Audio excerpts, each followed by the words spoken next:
certain Kenyan couple stayed with the corpse of a relative in their house for at least 3 weeks before the rest of the family members knew it, shocking the entire nation. Why would they do that? How were they living? Stay tuned to hear the details of this riveting story. My name is Kingori Wangeshi. Boniface Mungai and his father Joseph Mungai are from Kiganjo in Gatondo South, Kiambu County. He works as a driver in the public service industry.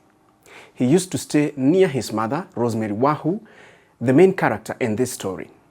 One day, his uncle called Boniface and told him that his mother had requested to go and stay with him for 2 weeks. He lived in a different county. So we prepared her and she went to stay there at her request. We left here on the 15th of that month for my uncle's home in Nakuru. At Nakuru, they were received well by the uncle's new wife. Note that there was a new wife, an important detail in this story, as you shall see later. One of the reasons given to Rosemary to go and visit her brother was to meet and greet his new wife, as she had advised her brother to remarry. They welcomed us and cooked for us, and we slept over and left on the following day. My mother gave us 2,000 shillings for fare, just in case the car broke down. Boniface and his dad Joseph left Nakuru County. His mother was left behind with her brother, now Boniface's uncle. Back in Gatondo, they informed those in Nakuru that they had arrived safely, as was the custom. All was well, and communication between the two families kept them closer. On the third day, I called my mom to check up on her, and she was okay. The following day, mom requested for money, and I sent her 15,000 shillings to ensure she ate well and had medication since she was hypertensive and diabetic. This was just in case the ones she had with her ran out within those weeks. Boniface was in constant communication with the mother, but at one time, she was unavailable on the phone. So he decided to call his uncle to know the status of his mother. He told me that she was okay. Her phone had developed technical issues, but they would repair it soon. I called back after 3 days and my mom's phone was still off. I called my uncle again and he told me not to worry since he was looking after my mom.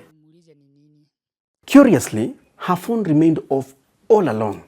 At some point, some information leaked that somebody had died in his uncle's house.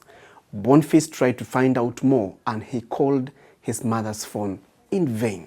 A relative, however, visited his uncle in Nakuru and asked to speak with Rosemary, but was informed that she was asleep.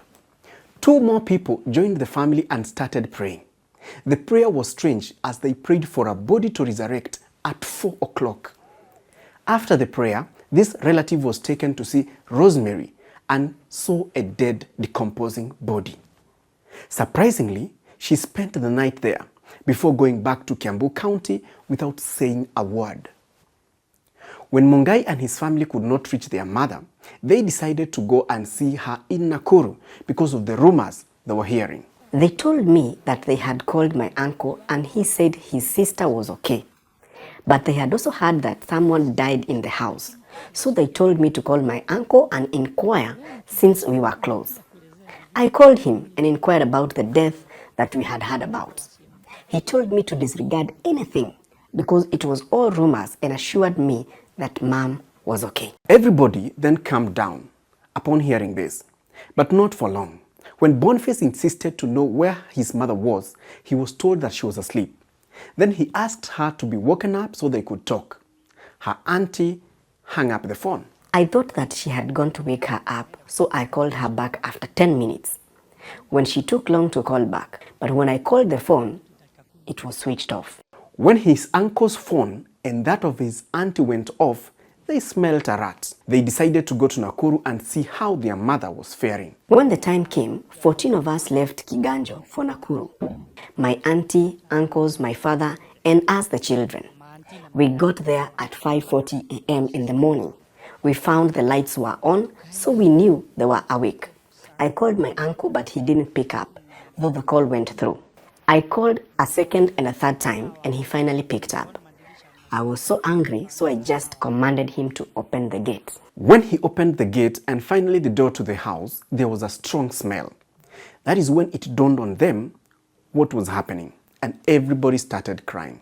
the rumors about the dead body had started because of the foul smell. His uncle tried to calm him and insisted that she was asleep.